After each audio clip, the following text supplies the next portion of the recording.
ضرورت ہے آج کے دور میں، لیکن پہلے اپنے مذہب کی تعلیم بے شک اپنے دین کی تعلیم کو، پہلے قرآن و حدیث کا علم دو، اس کے بعد اپنے بچے کو دنیاوی تعلیم میں بھیجنا۔ جب بچہ عالم ہوگا، حافظ ہوگا، تو وہ دور قرآن نہیں ہوگا بلکہ سرحانے بیٹھ کر کے قرآن کی تلاوت کرنا۔ بے شک سبحان اللہ۔ میرے عزیزو، وہ باپ جو لاکھوں روپئے خرچ کرتا ہے، وہ بیٹا کیا کام آیا؟ کفن کاٹنے کے لیے بزرگوں کو بلا کر کے لایا، انہوں نے کفن کا انتظام کیا، غسل دینے کا طریقہ اس کو نہیں آتا۔ اللہ کی شریعت میں آتا ہے کہ عزیز جو ہے، جو قریبی ہو، وہ اپنے عزیز کو غسل دے، کیونکہ عزیز جو ہے وہ پیار سے غسل دے گا۔ اس وقت میت کے جسم کا ایک ایک عضو دکھتا ہے حضرات، تو اس کو تو یہ بھی پتا نہیں کہ غسل کیسے کیا جاتا ہے۔ تم نے دیکھا ہے جنازے کا جب وقت آتا ہے تو امام صاحب کھڑے ہوتے ہیں کہ بھائی اجازت دو، اجازت دو، ہوتا ہے کہ نہیں ہوتا؟ وہ دور کھڑا ہے رومال سر پہ رکھ کر کے، کہتا ہے ہاں پڑھاؤ مولانا صاحب، نماز پڑھاؤ۔ کیا یہ دنیا سے جانے والوں کا حال ہے، جس کی تعلیم کے لیے نہ جائز دیکھا نہ ناجائز دیکھا، لاکھوں روپئے کروڑوں روپئے خرچ کر دیے، تم کو کیا ملا؟ تم کو کیا حاصل ہوا؟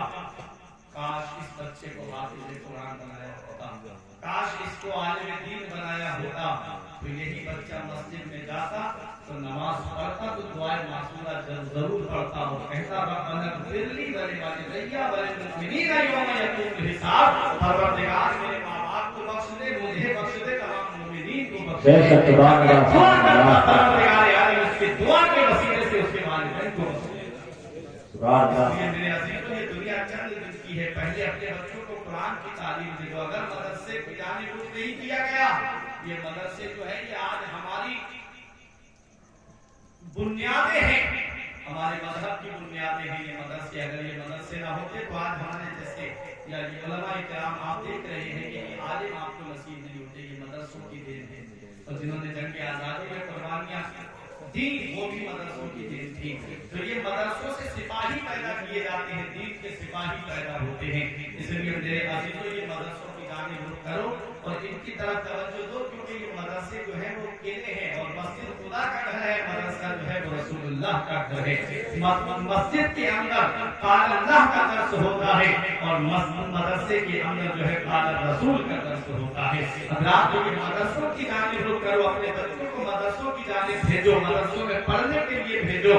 آج ماحول ایسا خراب ہوتا چلا جا رہا ہے، کچھ لوگوں نے ماحول خراب کیا ہے، میں مانتا ہوں کہ ہاں کچھ لوگوں نے ماحول خراب کیا ہے، کہ جو گلی گلی رسیدیں لے کر کے پھرتے ہیں، جو مدرسے آج مستحق ہیں ان تک جو ہے وہ پیسہ نہیں پہنچ پا رہا ہے، اور جو مدرسوں کے اندر پہلے ہی سے پیسوں کا انبار جمع ہے اور باہر سے گورنمنٹ کی ان کو امداد بھی آتی ہے، ان مدرسوں کے اندر آج بھی چندہ بہت زیادہ لوگ اکٹھا کر لیتے ہیں، ہوتا ہے کہ نہیں ہوتا ہے حضرت؟ لیکن جن مدرسوں کو آج ضرورت ہے وہاں تک پیسہ نہیں پہنچ پاتا۔ اس لیے میرے عزیزوں، اگر ہر بستی والا اپنی بستی کے مدرسے کو اگر صدقہ فطر کے ذریعے یا ہدایہ شریف کر کے زکات کے ذریعے یا عشر کے ذریعے اگر مدرسے کا خیال رکھ لیا جائے، تو میں کہتا ہوں کہ ایک بستی کے اندر ایک مدرسہ بڑے آرام سے چل سکتا ہے۔ اور کچھ پہلے تو ایسا ہوتا تھا بادشاہوں کے دور میں، جب مغل سلطنت تھی تو کچھ زمینیں جو ہے وہ مدرسوں کے نام کر دی جاتی تھی، مسجدوں کے نام کر دی جاتی تھی، ان سے جو بھی اناج پیدا ہوتا تھا اس سے اس کی تعمیر و ترقی میں پیسہ لگایا جاتا تھا۔ اب تو وہ دور نہیں ہے، لیکن کیا ہے کہ ہم اپنے پیسے سے مدرسوں کی امداد نہیں کر سکتے،